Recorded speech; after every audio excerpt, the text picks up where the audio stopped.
Hey guys, what's going on? Troy at Mountain Man Treasure here, and today we're talking scams. Mountain Man, Mountain Man. Treasures. Welcome into the channel, guys. My name is Troy. I'm a reseller in Montana. That means I go to garage sales and estate sales. I go to thrift stores when I can afford to. I buy stuff there, and then I sell it again online, make a profit. Mostly I do that on eBay. First, we're going to talk about the things that I sold out of the eBay store in the last 24 hours. And we're going to come back and I think share a couple of tips with you and then discuss what I think maybe was an attempted scam. Small little batch going out today. That's okay. I packed a lot yesterday. It's kind of nice to have a break, actually. We'll get some more listed today. Only 12 or 13 listed yesterday, so we'll try and up that today. We've got Tetris Party Deluxe. This one going out the door for $9.98 plus shipping. This one went in a couple of days of listing it. Watch out for Jeep stuff, guys. Jeep owners love their branded gear. Really cool distressed hat. This is a relatively rare design, and it sells very well. And so this one is actually going internationally. I took an offer. It was priced around $35. He sent an offer of $33, more than fair. So I paid $2 for this at a Goodwill, $1.99 actually. And I got $33 plus international shipping. It's headed up to Canada. So cool sale there. And we got a viewer sale working its way into the mix. From Kyle, we've got EV from Pokemon. We've got the 20Q Sports. I've got the regular 20Q banging around here somewhere. That thing is a super cool game. I actually really enjoy it. And this is the sports version of it. It's 20 questions, and it's eerily accurate. And then for the PS2, we've got TAC, the Great Juju Challenge. And so all three of those going out to Kyle, $11.97. Plus shipping. We'll, of course, combine the shipping there, and we'll get you a refund on some of the difference. And they now have a new store. They didn't have a store. They finally went and started a store. And so go check them out. Decade Daydreams on eBay. Guys, thanks so much for coming in and picking those up. We'll get them right out to you. This is a diecast Dale Earnhardt Jr. car. We've been selling a lot of the 1/24th scale. I have a couple smaller. This is 1/32nd scale, so it is a little bit smaller than the others. Not quite as desirable, but still sort of classic Dale Jr. Bud number 8.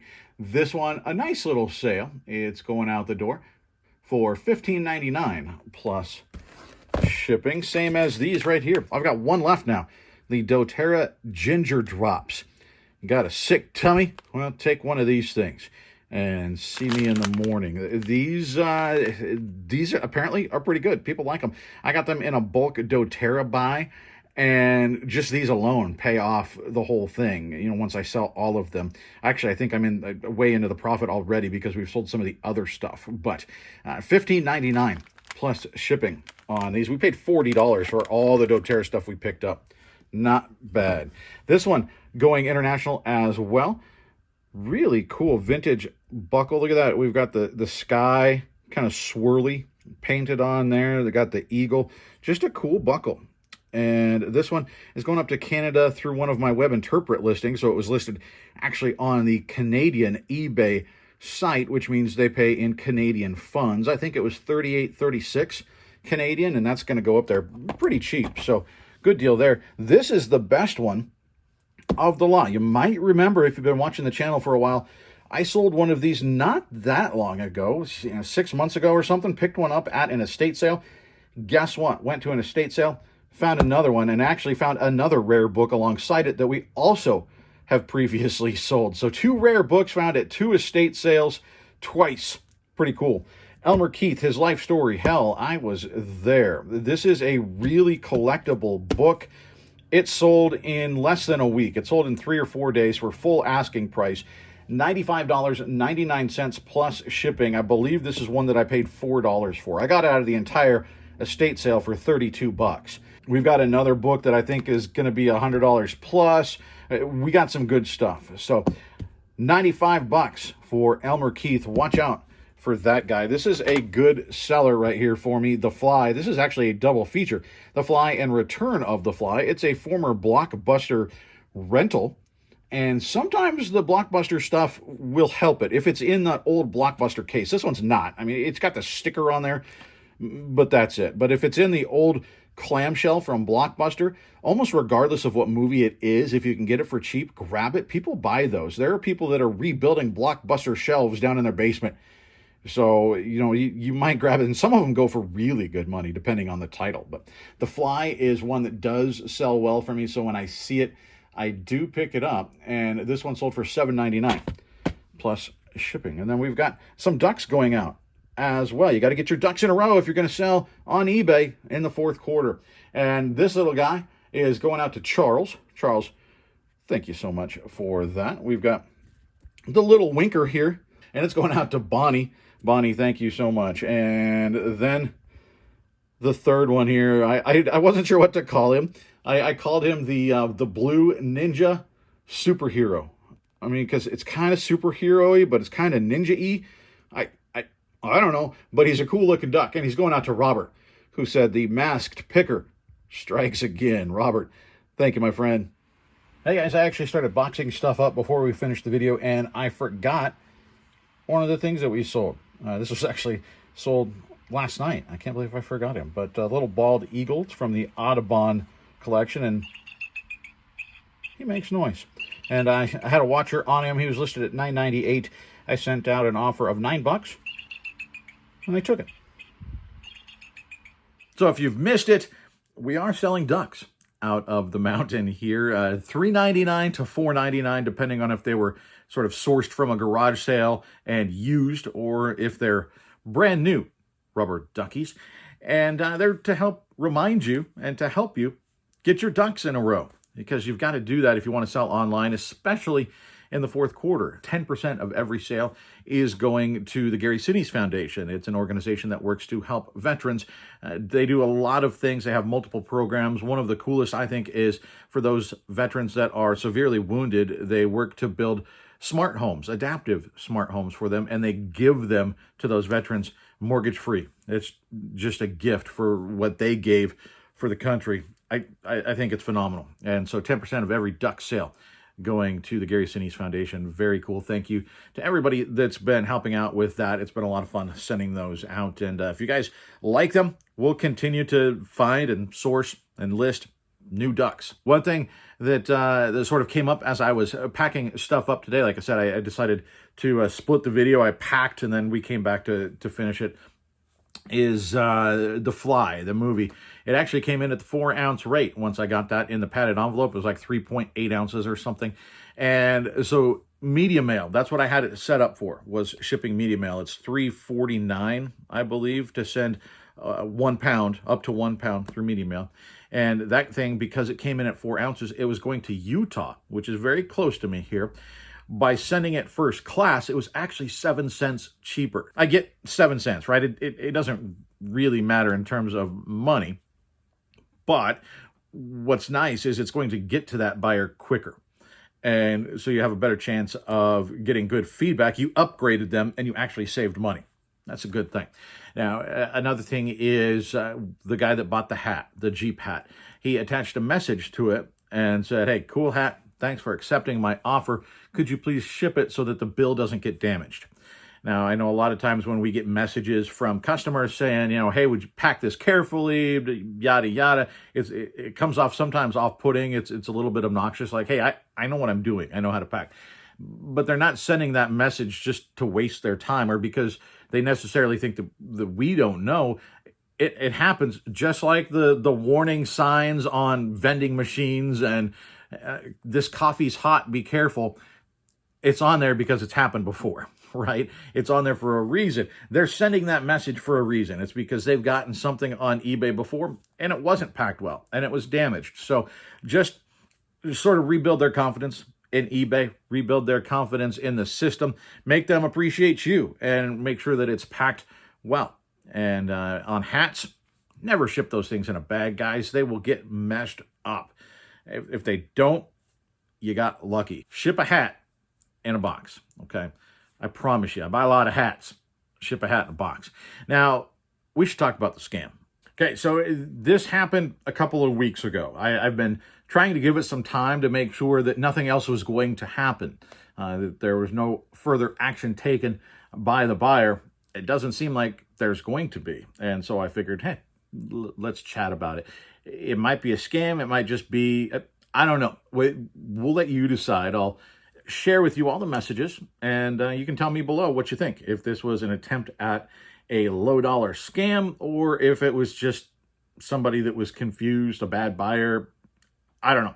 You tell me what you think. So I sold a new and sealed DVD, The Ghost and the Darkness. Love that movie. You might remember seeing it on a recent What Sold. You can hear when those things are loose in there, because sometimes DVDs do pop loose, right? And you can hear it shaking around in there. When they do that, I never pick them up because there's a good chance that they're super scratched up, right? This was not doing that. So I knew it was fine. At least when I shipped it out, it was fine. Now, this was $4.99 plus shipping. Very low dollar. But I get a message from the buyer, and they attached a picture. And I'll share with you, like I said, I'll share with you the messages. Here they are. The first one says, "This does not look anything brand new at all, so I would like a refund returned to me, please." Okay, here's the picture. And he attached a picture of the DVD. Well, at least the picture of a DVD, the underside. I don't know what DVD that is, right? There's no way for me to know. And so I responded to them. Now, anytime you get messages in the eBay system, respond professionally, be business-like, because if there is an issue where you have to bring eBay reps into the mix, you want them to see that, hey, I was treating this person fairly. I was trying to be good about it. You want to give yourself a leg up on any sort of, well, do I believe this guy or this guy? Make sure that you, even if you don't want to, even if you don't believe it, kill them with kindness, okay? It works more often than not. So here is what I responded with that. I said the DVD we shipped was factory sealed and shrink wrap. If you return it, we can look at starting the refund process, but any returns do have to be in the same condition in which they were sent. This is me knowing that that was a new sealed DVD when I sent it out. Now it's not new and sealed anymore. Instead of being worth $4.99, it's maybe worth $1.99, and that's if it's in good condition, if they send me back the actual one I sent, which doesn't seem like they were going to. So that's why I included that in there, because that is part of the eBay refund process. It has to be in the same condition that you shipped it out in, okay? Here's what they said. Despite the fact the sealed cover had a small rip at the bottom, so it looked like it got damaged on the way and arrived loose inside of its case, so I threw the DVD away in the trash can. So far, it's already at the dump since it's no use, nor bother returning the copy DVD. Therefore, I like my refund back. It does seem like potentially English second language here. I'm not sure, but the grammar is a little bit off. This wasn't an international sale. It was a sale in the U.S., but it does seem like the grammar is a little bit confused there. But essentially, they're saying, hey, you know, I threw this thing away. It's no good. So give me my money back. Where does that work? Walmart has a pretty generous return policy, right? I can't go to Walmart and say, hey, I bought a pair of shoes from you guys. They completely fell apart. I just threw them away because obviously they're no good anymore. I'd like my money back, please. Where does that possibly work? Nowhere, right? That is not an acceptable answer. Again, kill them with kindness. We will absolutely start a refund process if you start the return process through eBay and ship the DVD back to us. When received, then we can take the next step. I do tend to go sort of the we when I'm replying with potential problems. I don't know, it makes it less personal, and then it feels like, okay, they're talking with a business. I don't know why, I just feel like that helps. If we go we as a collective, the royal we, I don't know. So that's what I sent back. Let's see what they said.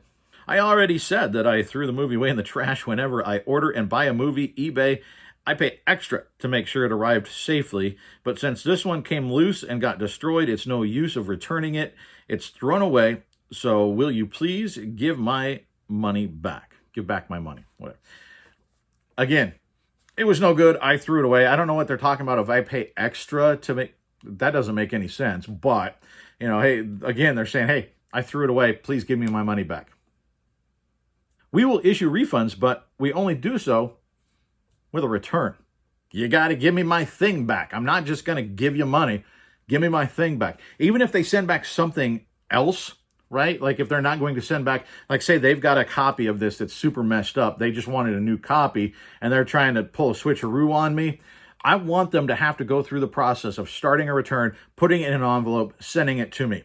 It's an inconvenience for somebody that is trying to fake their way through this. If they're just trying to get free money out of me, get a free product out of me, they're generally not going to go through that process. It's a waste of time. They don't want to do it. They just wanted something for free. So you make it as hard on them as possible within the bounds, within the rules. And the rules say you send something back and then we can look at a return. If I request a return right now, despite the fact I've told you I threw the movie away, will you process the refund back to me? So he's saying, well, I don't have it, but I'll start the return.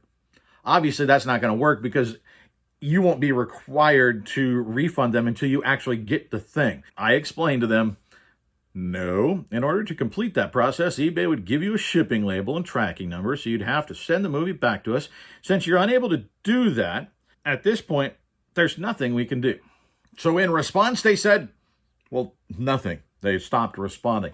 At that point, they got the message. They had to send this thing back to me in order for me to send them any kind of refund. And they either didn't have it because they threw it away, which doesn't make any sense. Why would you take the time to take a picture and then contact me, but it's already on the way to the dump? Like you threw it away on trash pickup day even? Like there's a lot of coincidences here that don't add up to me. So it screams scam, which is crazy on a purchase that was all in less than $10. But I generally have the biggest issues on stuff that's really low dollar. Weirdly, I'll sell something for $200 and the customer's thrilled. Sell something for $5 and they want a refund because they say it was scratched up, but they already threw it away. They don't have it anymore. They just want their money back. I don't know. So you guys tell me if you think that person was just confused and they really threw that thing away and they were honestly wanting their money back, or if somebody was just trying to get a free movie out of me. You tell me what you think. You tell me if you've ever dealt with something similar in the past, but just my recommendation to people, I don't really want to say never. You have to judge individually on a case-by-case basis, but mostly don't give any kind of refund without a return. Now, there are instances where it's not worth it, right? If it was a free shipping item and you do the math and you're like, well, by the time they send it back, even if it's perfect, I'm in the hole, right? Like it doesn't make sense for me to pay return shipping and to refund and whatever it is. In that instance, if you believe that it's a genuine issue and that the person is being honest, sometimes I will say, you know what, don't bother with the return. I'm just going to go ahead and refund you. Very sorry about the inconvenience. I've done that.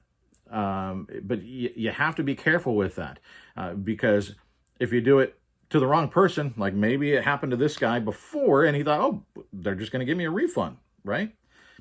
No, you have to be careful. You have to be judicious with that sort of thing. Otherwise, you just sort of empower these people to keep trying it over and over and over. So I would recommend that most often you require a return in order to give a refund, unless, like I said, the math doesn't work and you completely trust this person saying, yeah, it's whatever, there's an issue, whatever the issue is, it's broken, it doesn't work. Then you can use your judgment on that. But that's what I have for you today, guys. I sure appreciate you hanging out with me for this one, and we'll see you next time.